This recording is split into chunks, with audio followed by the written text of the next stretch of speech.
নমস্কাৰ বন্ধুসকল মোৰ অন্য এটা ভিডিঅ'লৈ আপোনালোক সকলোকে ট্ৰেণ্ডিং আসাম ইউটিউব চেনেলটোলৈ পুনৰবাৰ স্বাগতম জনাইছোঁ।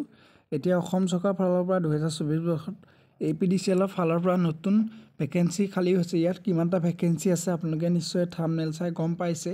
ইয়াত 376টা ভেকেন্সি আছে আৰু আপোনালোকৰ ইলিজিবিলিটি ক্ৰাইটেৰিয়া অনুসৰি এই পদখিনি এপ্লাই কৰিব পাৰে আৰু এইখিনি কেনেকৈ এপ্লাই কৰিব তাৰ বিষয়ে মই জনাম এইটো ভিডিঅ'টো সম্পূৰ্ণকৈ চাই থাকক। আহক আমি ভিডিঅ'টো আৰম্ভ কৰোঁ। এতিয়া প্ৰথমতে আহিছে APDCL ৰিক্ৰুইটমেণ্ট 2024 চনত APDCL ফালৰ পৰা আহিছে। ইয়াত ভেকেন্সি আছে, আপোনালোক কি ভেকেন্সি আছে চাই লওক। ইয়াত আছে ইলেক্ট্ৰিকেল আছে, ইয়াৰ কাৰণে ইলিজিবিলিটি লাগিব BE BTech ইলেক্ট্ৰিকেল বিভাগত আপোনালোকৰ লাগিব।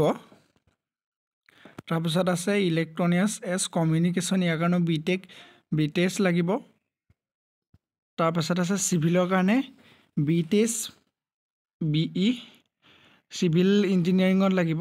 তাৰপিছত আছে ইনফৰমেশ্যন টেকন'লজি, ইয়াৰ কাৰণে ইনফৰমেশ্যন টেকন'লজিৰ ফালৰ পৰা ডিপ্ল'মা হ'ব লাগিব, নহ'লে কম্পিউটাৰ টেকন'লজিৰ ফালৰ পৰা ডিপ্ল'মা হ'লেও হ'ব। তাৰপিছত হিউমেন ৰিচ'ৰ্চ, আৰু ইয়াত মেট্ৰিক পাছ সকলেও পাৰিব, তেওঁলোকে চাব পাৰে এইটো ভিডিঅ'ত।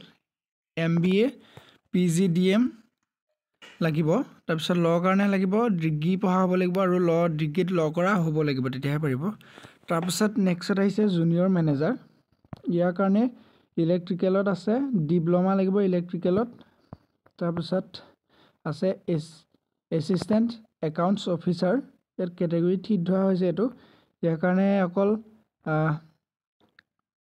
ডিগ্ৰী কৰা হ'লেই হ'ব, আৰ্ট ছায়েন্স কমাৰ্চ যিকোনো ষ্ট্ৰীমৰ হ'লেও হ'ব এই মেনেজাৰটোৰ কাৰণে। তাৰপিছত আছিলে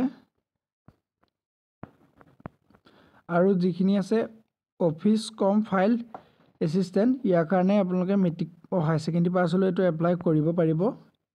তাৰপিছত আছে LMV ড্ৰাইভাৰ আছে, মানে লাইট যিসকলে ডাঙৰ গাড়ী চলাব জানে চাৰিচকীয়া, তেওঁলোকৰ কাৰণে এইটো সুবিধা আছে। তেওঁলোক মেট্ৰিক পাছ কৰা হ'ব লাগিব, লগতে ড্ৰাইভিং লাইচেঞ্চ থকা হ'ব লাগিব। তাৰপিছত আছে সহায়কটোৰ কাৰণে SSLC পাছ হ'লেও হ'ব, নহ'লে ITI থাকিলেও হ'ব।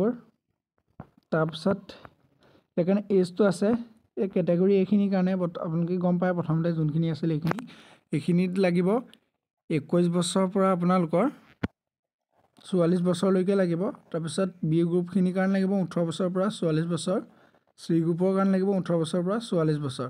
আৰু ইয়াত কোনো ধৰণৰ এজ ৰিলেক্সন দিয়া নাই। ইয়াত PWD কেণ্ডিডেটে কোনো ধৰণৰ ফিজ দিব নালাগে এইটো এপ্লাই কৰোঁতে।